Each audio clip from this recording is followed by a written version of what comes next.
Eh bien salut tout le monde, c'est Leader Kimsan, on se retrouve aujourd'hui pour une nouvelle vidéo. On est sur Battlefield 1, oui je sais, ça fait un petit moment que j'ai pas fait de vidéo. Donc je commande ce gameplay en différé, tout simplement que j'ai fait clairement les 4 premières games en essayant de m'immerger un maximum dedans, sans forcément commenter par-dessus en live, ce qui m'a permis tout simplement de profiter plus du jeu et de pouvoir vous dire par la suite plus de choses dessus. Donc on est sur PC. Donc tout ce que vous allez voir comme gameplay c'est qualité PC. Alors il y a un gameplay que j'ai filmé que je n'ai pas mis tout simplement parce que je trouvais pas qu'il était assez intéressant.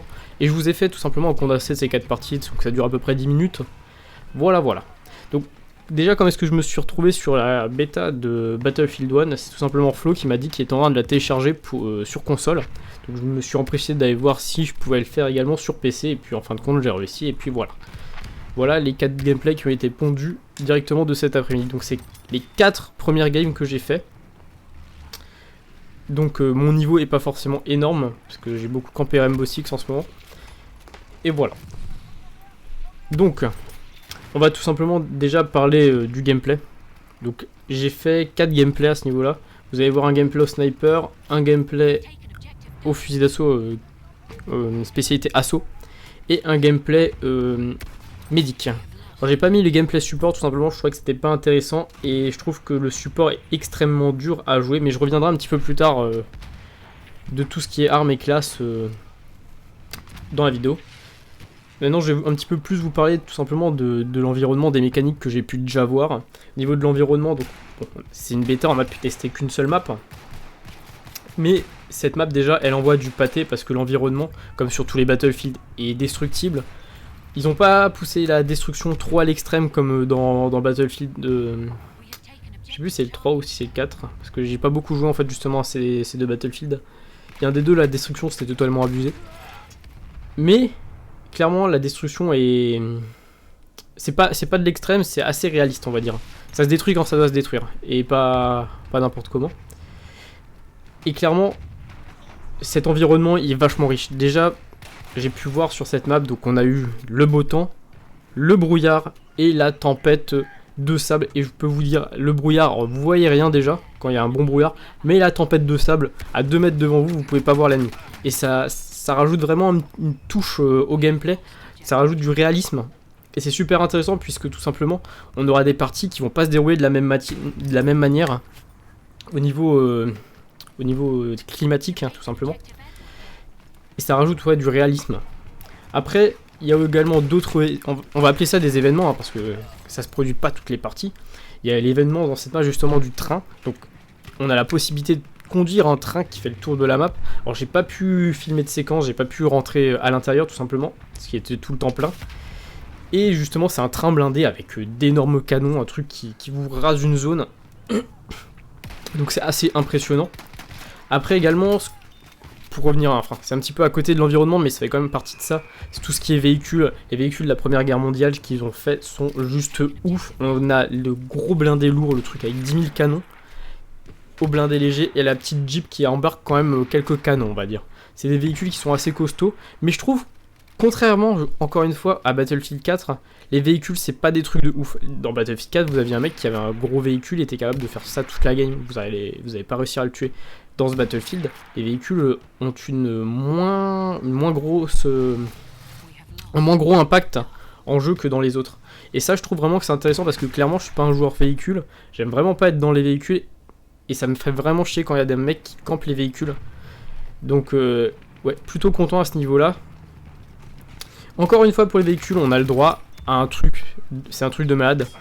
C'est le cheval, c'est vachement sympa. Le cheval qui fait carrément partie d'une classe à part, vous incarnez le cavalier. Le cavalier, il a un fusil différent, il a un sabre.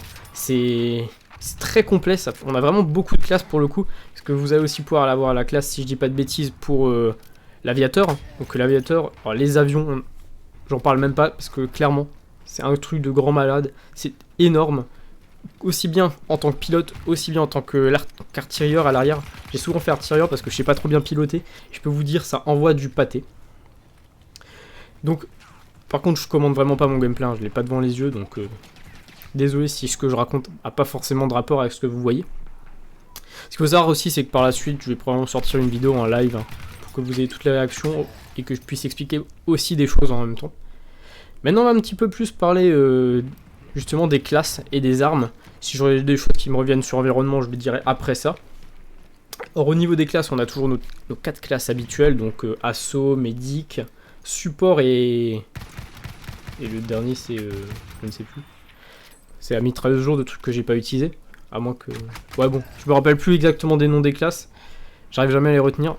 En gros, l'assaut, ça reste une classe très intéressante, avec la grenade qui fait péter les tanks, plutôt bien. Ce que je trouve par contre, c'est que les mitraillettes n'imposent pas assez... Enfin, ne font pas assez peur à l'adversaire. J'ai clairement trouvé que tout ce qui était fusil semi-automatique et fusil à verrou avait beaucoup plus d'impact dans la game. On peut beaucoup plus carry, on a une plus forte puissance pour tuer un ennemi si on a le shoot nécessaire, parce que c'est vrai que pour quelqu'un qui sait pas forcément très bien tirer, une mitraillette sera beaucoup plus efficace. Après, je pourrais vraiment pas vous dire, par contre, pour tout ce qui est gros canons d'artillerie, je les ai pas utilisés. J'ai vu que les obus descendent assez rapidement, donc c'est assez dur de les utiliser, je pense aussi.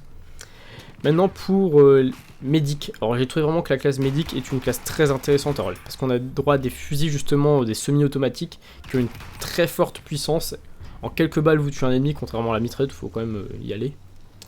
Maintenant, pour parler de la classe avec les mitrailleuses lourdes, clairement, cette classe, c'est une classe que je jouais énormément dans les Battlefield 3, 4, Bad Company 2. Et vraiment, je la trouve inutile, pour le coup, dans ce Battlefield, parce que la mitrailleuse est extrêmement dure à gérer. Toutes les mitrailleuses sont extrêmement dures à gérer. On a des trucs immenses, c'est super dur de viser avec, on n'a pas forcément une précision énorme. Et c'est vraiment, je trouve que la précision dans ce Battlefield-là, est très importante. C'est pour ça que pour mon cas, hein, je privilégie tout ce qui est fusil et fusil à verrou. Après, donc, on va parler du tireur d'élite. Alors, le tireur d'élite, c'est du pur plaisir. On a le retour des fusils, enfin, on a le retour des fusils à verrou. Il y a toujours eu des fusils à verrou, mais on a le retour des fusils à verrou old school, on va dire. Parce que tout simplement, c'est les premiers fusils à verrou, enfin, utilisés en temps de guerre. Enfin, guerre moderne, hein. Et ça fait extrêmement plaisir avec, clairement, c'est un régal de jouer sniper. Je pourrais pas vraiment vous décrire comment ça se fait, mais il faut essayer. Clairement, vous savez utiliser un fusil à verrou, vous avez l'avantage face à toutes les situations. Vous pouvez voir quand même, parce que sniper c'est mon gameplay du début, vous pouvez voir quand même que on a une très grosse puissance. Alors, faut savoir que tout ce qui est fusil sniper existe également sur le net, donc vous pouvez facilement y jouer. Comme le deuxième sniper que j'ai utilisé, il me semble qu'il a un zoom plus élevé que le premier. Celui-là, c'est justement le fusil du cavalier. Et bah, vous pouvez voir dans la fin de la vidéo, normalement je pense que c'est à peu près maintenant la séquence, que je fais quand même un petit massacre avec. Enfin, je fais quelques kills, sans forcément faire beaucoup, hein, j'ai beaucoup d'assistance pour le coup. Donc on arrive bientôt à la fin de cette vidéo. Encore une fois, merci à Flo de m'avoir dit qu'il y avait la bêta, ça fait plaisir, c'est un jeu que j'attends énormément. J'ai pas été déçu pour le coup de cette bêta, du début de cette bêta. Après, est-ce que je vais acheter le jeu? Je ne sais pas du tout. Je suis vraiment curieux par rapport en fait à la campagne. Et c'est plus la campagne qui va me faire acheter le jeu que le multijoueur. Alors sur ce, j'espère que la vidéo vous a plu. Et je vous souhaite une bonne soirée, une bonne journée, hein, en fonction de l'heure où on est. Et à la prochaine, sachant que la prochaine vidéo, ça sera un live sur Battlefield. Sur ce, à plus!